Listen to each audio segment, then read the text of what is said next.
अब जब इस थंबनेल को देख के आपने वीडियो में क्लिक कर ही लिया है तो ये भी सुन लो, गधों की तरह मेंस की तैयारी करना बंद कर दो, कोचिंग के पीछे जाना छोड़ दो। बेसिकली ये टाइम है अपने स्किल्स के ऊपर लगाने का और पहले समझो कि जो सीजीपीएससी है उसका प्रीलिम्स और मेंस का एग्ज़ाम होता क्या है। समझने के लिए सबसे पहला स्टेप होता है उसका सिलेबस को जानना, उसकी मेंटलिटी को रीड करना। मेंटलिटी को रीड करने के लिए दूसरा जो स्टेप होता है वो प्रीवियस ईयर क्वेश्चन पेपर को जानना। पर ये सब छोड़ आपको तो सिर्फ जो कोचिंग प्रोवाइड करे उस मटेरियल्स पे बिलीव करना है और उसके अकॉर्डिंगली चलना है। ना तो ऐसे में याद हो पाता है, ना ऐसे में आप रिप्रोड्यूस कर पाते हैं, क्योंकि यहाँ पे आपने अपना खुद का दिमाग भेजा यूज़ तो किया ही नहीं है, तो कैसे होगा। मेरा मेन पर्पस इन टॉपिक्स पे वीडियो बनाने का सिर्फ यही है कि आपका हेल्प हो जाए और थोड़ा मिसगाइडेड हो ना वो लाइन पे आ जाओ।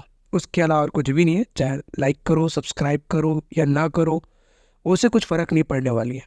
पर हाँ, अगर आपको जेन्युइन कंटेंट चाहिए तो कंटिन्यू इनके साथ में बने रहो, मिलता रहेगा। अदरवाइज बहुत सारे प्लेटफॉर्म है जो आपको मिसगाइड कर सकता है और अच्छे इनसे भी अच्छे कंटेंट आपको देता होगा।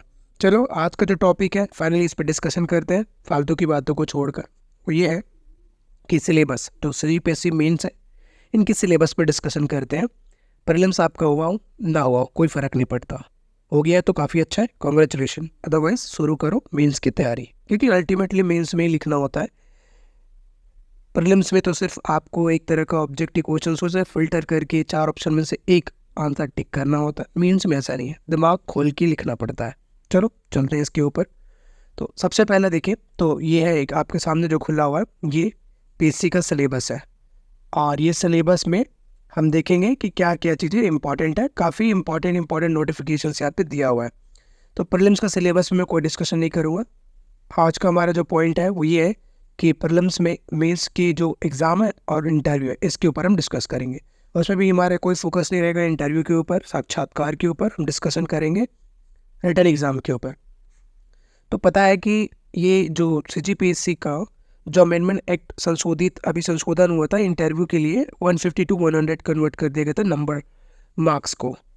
तो वो पॉइंट ऑफ डिस्कशन है नहीं। जो मेन चीज़ है वो ये है कि देखो, पहला होगा फेज़ 1 में पेपर 1, पेपर 2, टोटल जो पेपर होने हैं वो आपके 7 पेपर्स होने हैं। इन 7 पेपर्स में आपका जो फर्स्ट पेपर होगा वो पेपर 3 घंटे का होगा और ये 200 मार्क्स का होगा।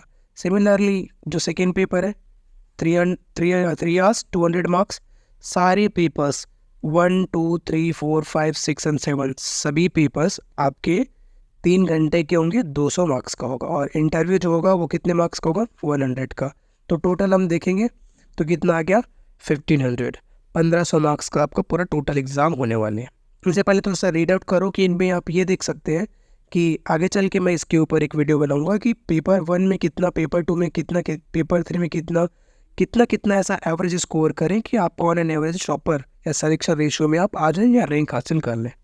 इसके ऊपर डिस्कशन करेंगे। इवन टॉपर के जितने भी नंबर्स हैं उसके साथ में भी हम कंपैरिजन करेंगे, उन्होंने ऐसा क्या किया कि किसी किसी सब्जेक्ट्स में काफ़ी कम मार्क्स है, किसी में बहुत अच्छा मार्क्स है फिर भी सिलेक्शन हुआ है। कुछ लोग ऐसे हैं जिनमें बहुत एक सब्जेक्ट्स में बहुत अच्छा मार्क्स है, दूसरे में बिल्कुल भी नहीं। तो जो एक बैलेंस्ड वे पे प्रिपरेशन है उसको भी बैलेंस करके रखना है, वो भी एक टैलेंट है। तो देखो, सबसे पहला जो एग्ज़ाम होने वाले हैं, इस एग्ज़ाम में टोटल नंबर ऑफ जो हमने पेपर्स देखा, कितने पेपर्स है, 7 पेपर्स है। 7 पेपर्स में अगर आपने सेलेक्ट हो गया उसके बाद आपको इंटरव्यू कॉल लेटर आया और इस इंटरव्यू कॉल लेटर में भी आपने आए और उसके बाद में आपने सम्मिलित हुआ, उसके बाद लास्ट फाइनल लिस्ट आएगा जो आपका सिलेक्शन और अनसिलेक्शन जो डिसाइड करेगा। और अगर आपने इंटरव्यू नहीं दिया तो ऑब्वियसली आप फेल हो जाएंगे, आप सिलेक्शन नहीं लेंगे। पेपर 1 में अगर हम देखें तो पेपर 1 जो होता है वो लैंग्वेज का पेपर होता है। लैंग्वेज छत्तीसगढ़ी, हिंदी और इंग्लिश।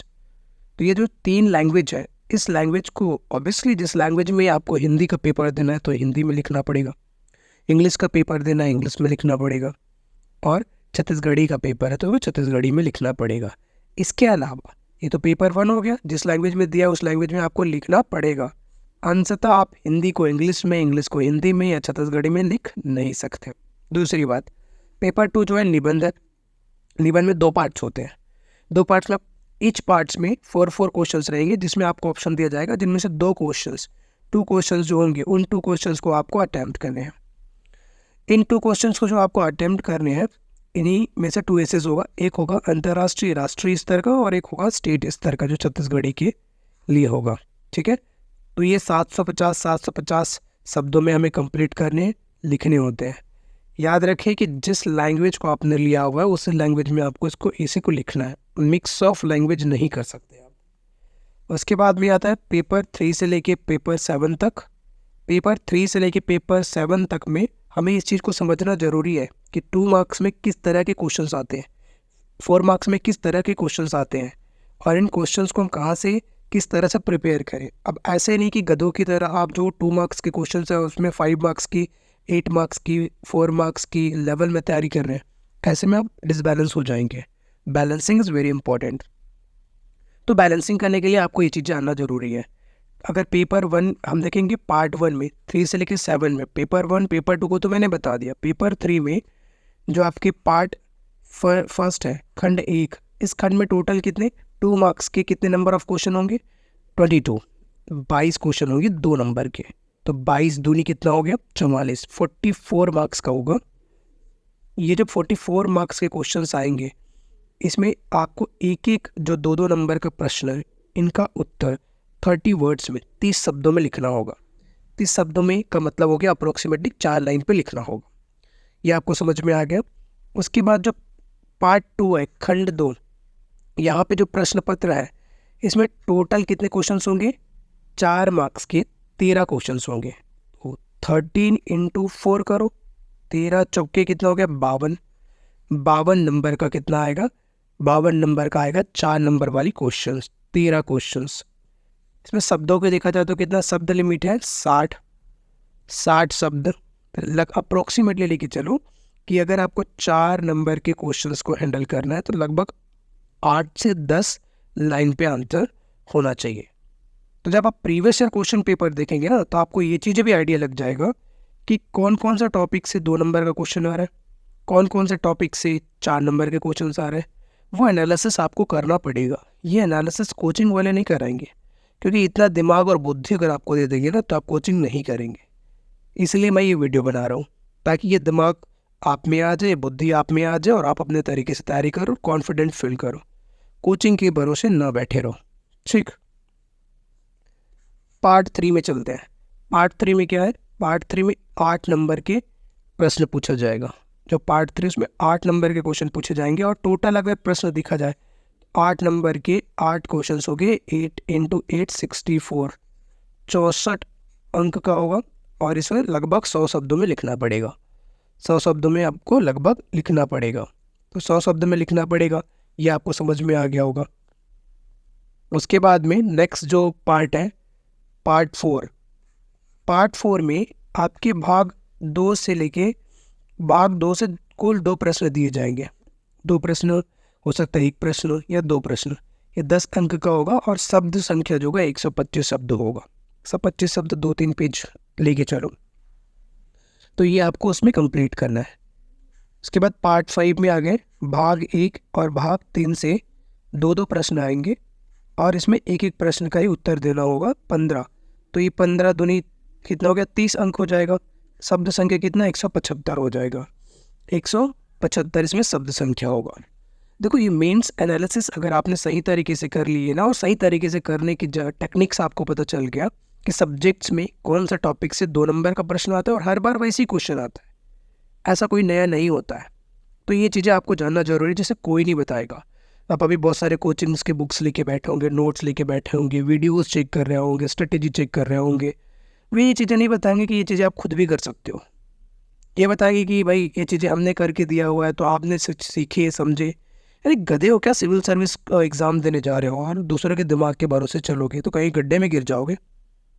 देखो ये शब्द क्रिटिक्स है बट स्टिल ये वर्थ इट है, क्योंकि आप अपने तरीके से लिखेंगे ना तो मार्क्स कहीं ना कहीं पे बूस्ट होगा। दूसरे के ब्रेन का यूज़ करेंगे तो सभी लोग उसी कोचिंग का कॉपी पेस्ट करेंगे।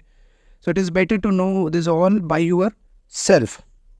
अपने तरीके से जानो समझो। मैंने एक तरीका बता दिया। किसी भी तरह का कोई प्रॉब्लम हो कमेंट करो, मैं उसको इन डेप्थ कॉन्टेक्ट डिटेल दूंगा, आप मुझसे डिटेल में पूछ सकते हैं। दूसरी चीज़, अगर आप इतना एनालिसिस कर लेते हैं ना, उसके बाद आपको क्या करना है नेक्स्ट स्टेप में, प्रीवियस ईयर क्वेश्चन पेपर जो 5 ईयर क्वेश्चन पेपर है पहले उसको एनालिसिस करो रिवर्स प्रोसेस में। Reverse process in the sense reverse engineering. तो रिवर्स इंजीनियरिंग में हम किस तरह से करते हैं मैं बताऊंगा। पहले तो ये रिवर्स ईयर में ले लो, 22, 23, 23, 22, 21, 20, 21, 19, 18, 17, ऐसे रिवर्स में करो तो आपको ट्रेंडिंग समझ में आ जाएगा कि किस तरह के क्वेश्चंस पर ट्रेंड्स ज़्यादा है। तो उस तरह के करंट अफेयर पढ़ना शुरू करो, उस तरह के करंट अफेयर को कवर करना शुरू करो, उस तरह के कीवर्ड्स को लेके चलो। लैंग्वेज तो आपको पता है, 2-3 बुक्स जो सजेस्ट करते हैं हर एक टॉपर वो लेना है आपको। तो मैं कह सकता हूँ कि इतना चीज़ें आपके लिए बहुत इंपॉर्टेंट है जो मैंने आपको बताया। दूसरी बात, सिलेबस को रीड करना। भाई सिलेबस तो आपके सामने दिया हुआ है। क्या दिया है? पेपर 1 200 मार्क्स, 3 घंटा। 3 घंटे में आपको इतना लिखने की प्रैक्टिस होना चाहिए। याद रखना उसी समय में टाइम सिमुलेशन बहुत ज़रूरी होता है। जिस समय तक आपका एग्ज़ाम है उस समय से उस समय तक आपको रोज़ बैठना है, 3 घंटे लिखना है, चाहे कुछ भी हो जाए, हाथ दर्द करे या कुछ भी दर्द करे। यहाँ नहीं कर पाया तो वहाँ क्या खा कर पाओगे। तो चलो चलते हैं पहले पार्ट 1 पे। पार्ट 1 में आपका क्या है? हिंदी है। पेपर 1 की पार्ट 1 में इनमें टोटल 3 पार्ट्स है। पार्ट 1 में क्या कहता है? पार्ट 1 में कहता है कि भैया भाषा बोध, संक्षिप्त लेखनी, पर्यायवाची शब्द, विलोम शब्द, ये सारे शब्द गिवन है। तो यहाँ पे दिया हुआ है संधि विच्छेद, तत्सम एवं तद्भव, उपभोक्ता। ये आप खुद पढ़ सकते हैं। ये मैं PDF अपलोड कर दूंगा टेलीग्राम चैनल पे, इवन व्हाट्सएप कम्युनिटी पे, तो उससे आप डाउनलोड कर लेना। ये जो मैंने अभी आपको सिलेबस बताना है उसका एक तरीका बता रहा हूँ कि कैसे आपको रेट करना है। आपको क्या करना है, जिस तरह सपोज कि आपने कोई एक शब्द उठा लिया, पर्यायवाची शब्द या विलोम शब्द। तो पर्यायवाची शब्द और विलोम शब्द आप जब भी एक टॉपिक उठाएं, सपोज पेपर 1 का भाग 1 का एक करना है, तो इस टॉपिक का सबसे पहले समझो पर्यायवाची क्या है, विलोम शब्द क्या है, ये समझ लिए। उसके बाद में जाओ प्रीवियस ईयर क्वेश्चन पेपर में। प्रीवियस ईयर क्वेश्चन पेपर आपको ये बता देगा कि जो प्रश्न पूछने वाले हैं ये प्रश्न किस लेवल पे होने वाला है। क्या बच्चों को कंफ्यूज करने के लिए लेने वाला है, या वो ये चाह रहे हैं कि बच्चों का मार्क्स को रिड्यूस किया जाए, क्योंकि वो 1500 में 1500 ना ले आए और BSc का भी बेइज्जती हो जाएगा ना इसमें। तो ये चीज़ों रिड्यूस करने वाली है क्या? अगर नहीं है तो आपको रीड उस तरह से करना। अगर ये ऊपरी ऊपरी क्वेश्चन पूछता है तो आपको लुसेंट का बुक लेना चाहिए। स्टेट में कुछ बोर्ड की बुक सजेस्ट किया टॉपर ने, वो टॉपर का बुक ले लेना चाहिए और बुक लेके उनको घोल डालो, पी डालो। एक ही तरह के क्वेश्चंस को कई बार पढ़ डालो। इससे क्या फ़र्क पड़ता है? इससे ये फ़र्क पड़ता है कि भाई आपको एटलीस्ट ये तो पता रहेगा कि इस तरह के आंसर नहीं होगा। आंसर क्या होगा उससे ज़्यादा इंपॉर्टेंट है इस तरह से नहीं होगा।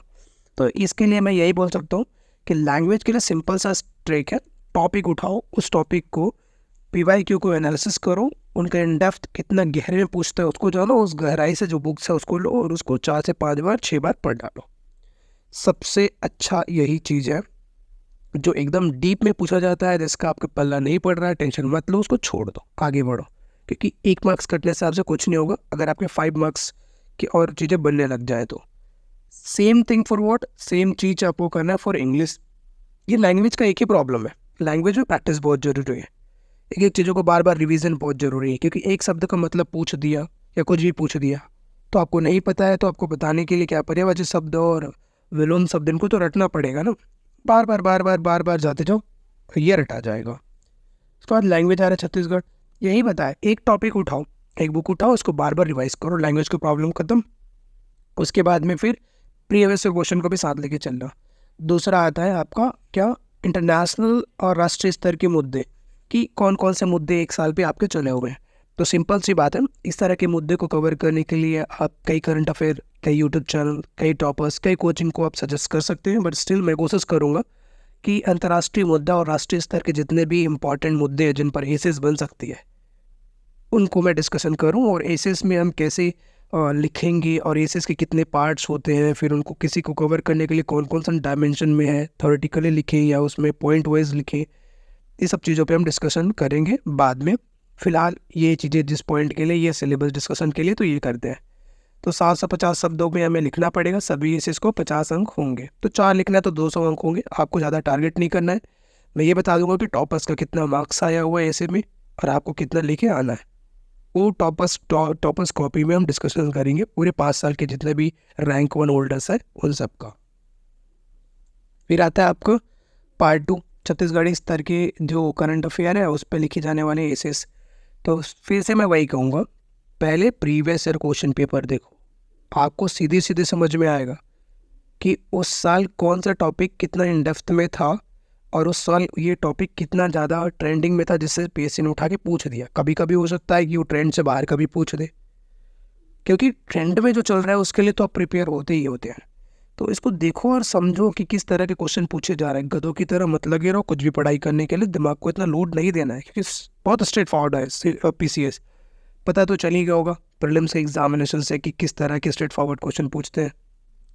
एंड देन आफ्टर हमने पार्ट 3 पार्ट 2 कर लिया, पार्ट 3 इनका काम हो गया। फिर आते हैं पेपर 3 पे। पेपर 3 से लेके पेपर 7 तक लेना जनरल स्टडी है एक तरह का। और इस जनरल स्टडी के लिए सबसे पहला क्या है, हिस्ट्री, भारत का इतिहास।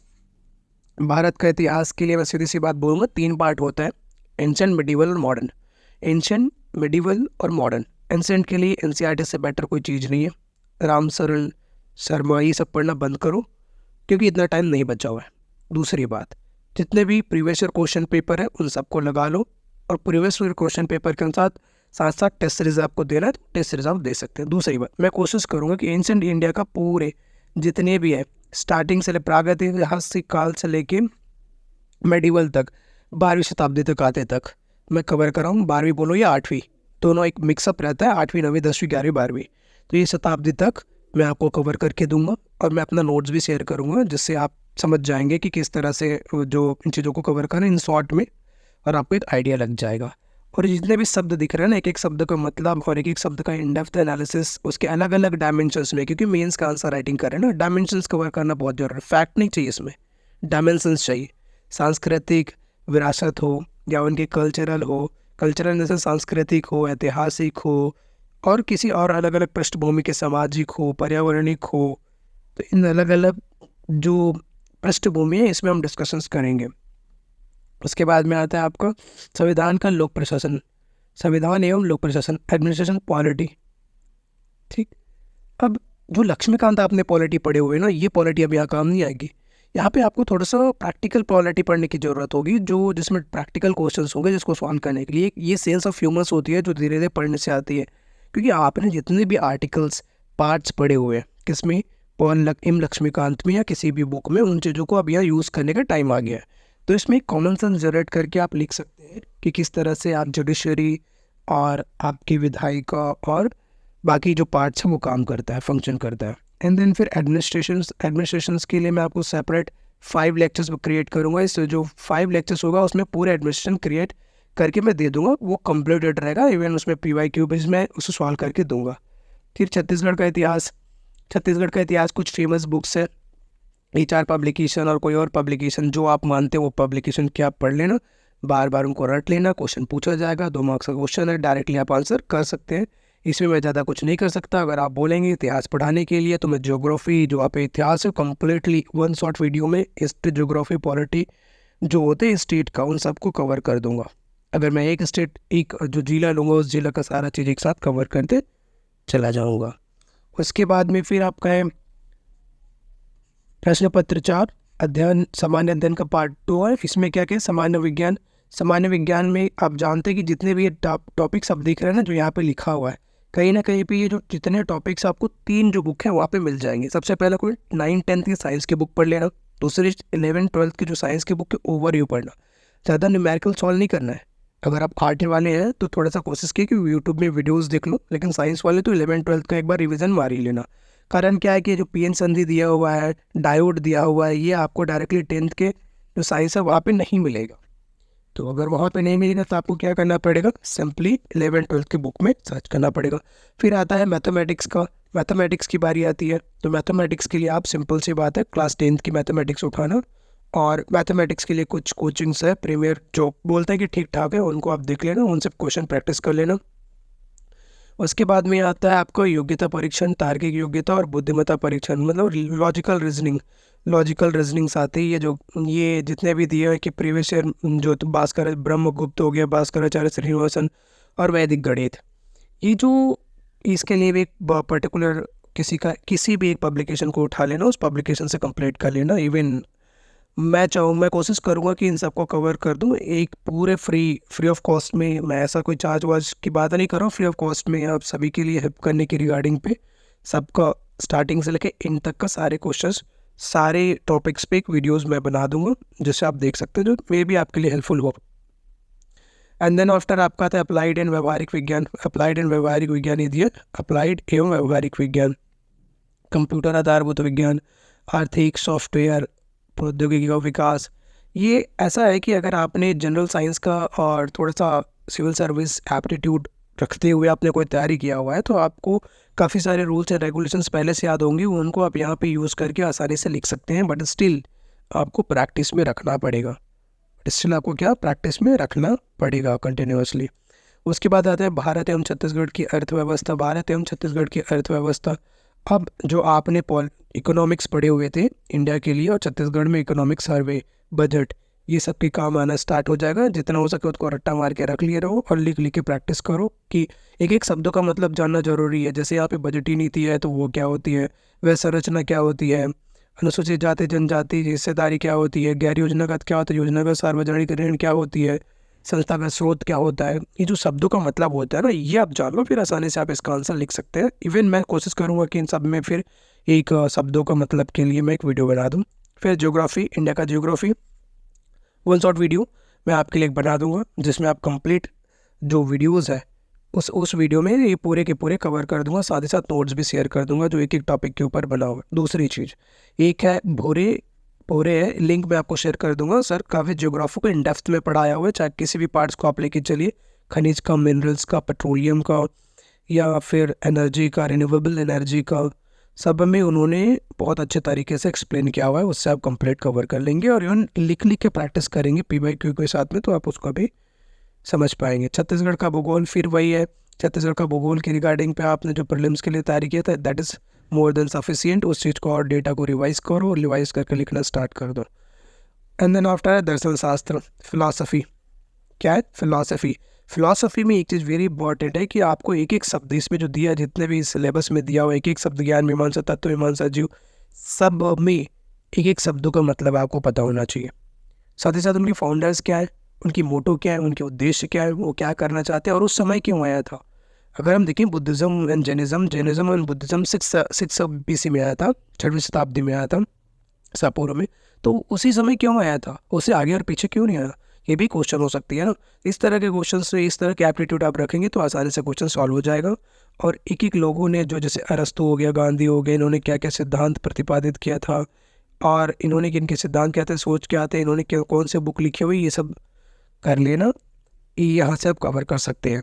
अदरवाइज़ मैं कोशिश करूँगा कि फिर मैं इस पर एक वीडियो बना दूँ। अब मैं विद्वान तो हूँ नहीं, एक जनरल साइंस हूँ। जनरल साइंस का मतलब है ना, क्या कहते हैं, समझज्ञ।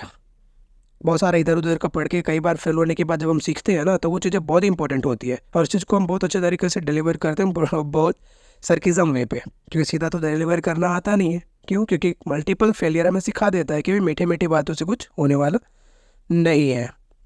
ठीक, तो चलिए बाकी पेपर का डिस्कशन करते हैं। एंड देन आफ्टर क्या आपका समाजशास्त्र, सोशलॉजी। किसी एक जो कोचिंग का मटेरियल उठाना, उस कोचिंग के मटेरियल में रिलायबल करना, ये मत बोलना कि यहाँ पे कम है या ज़्यादा है, उसके एक एक शब्दों का मतलब समझ लेना, पढ़ लेना, उतना मोर देन सफिशिएंट है। छत्तीसगढ़ का सामाजिक परिदृश्य, फिर मैंने बताया कि छत्तीसगढ़ का सामाजिक परिदृश्य, अगर आप छत्तीसगढ़ की नेटिव है तो आपको ज़्यादा प्रॉब्लम नहीं होगा। जाति जनजाति, अनुसूचित, लोक कथा, लोकगाथा, लोकगीत, जनोला, मुहावरा, ये सब फिर छत्तीसगढ़ी जो बुक है उन सब से आप रट लेना, इनसे भी आपको बहुत हेल्पफुल हो जाएगा। इवन आपको जानना जरूरी है कि जनोला क्यों आया, कैसे आया, उसका मतलब क्या होता है, उनका इंपॉर्टेंस क्या है, ये भी चीज़ें जानना बहुत ज़रूरी है। एंड देन लास्ट पेपर 7 है। एंड पेपर 7 में क्या दिया, कल्याणकारी, विकासात्मक कार्य, कानून और सामाजिक और महत्वपूर्ण विज्ञान जो दिया है। एक ही जो आपके दिया हुआ है कि स्तरीय संरक्षण अधिनियम 2005, 1990, 1955, 89, ये जितने भी पर्यावरण अधिनियम दिया हुआ है ना, जो अमेंडमेंट्स एक्ट हुआ है, सबको एक एक को गूगल करके एक नोट्स बना लेना क्रिस्पी वे पे, और उनका इंपॉर्टेंस, वो सारे पॉइंट को नोट डाउन करके उनको रख लेना और बार बार रिवाइज करना, वहाँ से आपका कवर हो जाएगा। इवन जून में धारा जो होती है उनको भी आप अपना बना लेना, इनका भी एक नोट्स बना लेना। अंदर पार्ट 2 आता है अंतर्राष्ट्रीय खेल, राष्ट्रीय खेल घटनाएं, संगठन, इन सब के लिए, चाहे इंटरनेशनल संगठन कुछ भी, उन सब के लिए एक है YouTube channel Utkarsh academy. I think so that is best for you. वो बहुत अच्छे तरह से एक्सप्लेन करते, कुमार गौरव सर का, वो आपको सारी चीज़ें क्लियर कर देंगे। उनके जो 5-5 घंटे की मैराथन होती है, कोशिश करो कि एक एक दिन 3 महीने तक, 2 महीने तक, 1 महीना तक देखो, आपको आइडिया लग जाएगा कि कितना इंपॉर्टेंट है वो चीज़ और उनका वीडियो में किस तरह से वो कवर करते हैं। एंड देन इंटरनेशनल, राष्ट्रीय शैक्षणिक संस्थाएं, मानव विकास में उनका योगदान, इसके लिए भी आप क्या कर सकते हैं कि एक बुक आता है जिसमें इंटरनेशनल ऑर्गेनाइजेशंस और जो नेशनल ऑर्गेनाइजेशंस है उनके उद्देश्य, उनके काम, उनके योगदान, उनके कंट्रीब्यूशंस क्या हुआ है, वो सब चीज़ों को वो एक जगह पे कंबाइन करके दे देते हैं। तो मैं कोशिश करूँगा उसका पीडीएफ बना के, वो मेरे पास में वो पीडीएफ बना के अपलोड कर दूँगा, आप वहाँ से डाउनलोड कर सकते हैं। But still keep patience because of इसको करने में बहुत टाइम लगेगा। बोलने में बहुत आसान लग रहा है और सभी को करने में काफ़ी टाइम लगेगा। मैं कोशिश करूँगा धीरे धीरे आपको कवर कराऊँ क्रिस्पी वे पे। होप सो ये सेशन आपके लिए हेल्पफुल रहा तो फिर आगे बने रहो। नेक्स्ट सेशन बहुत जल्द, every single day you will get multiple videos on this, क्योंकि आपके पास बहुत कम समय है। मैं आपके समय की कदर करता हूँ, इसलिए कोशिश करता हूँ कि ज़्यादा फास्ट बोल के टाइम वेस्ट ना करूँ। Thank you.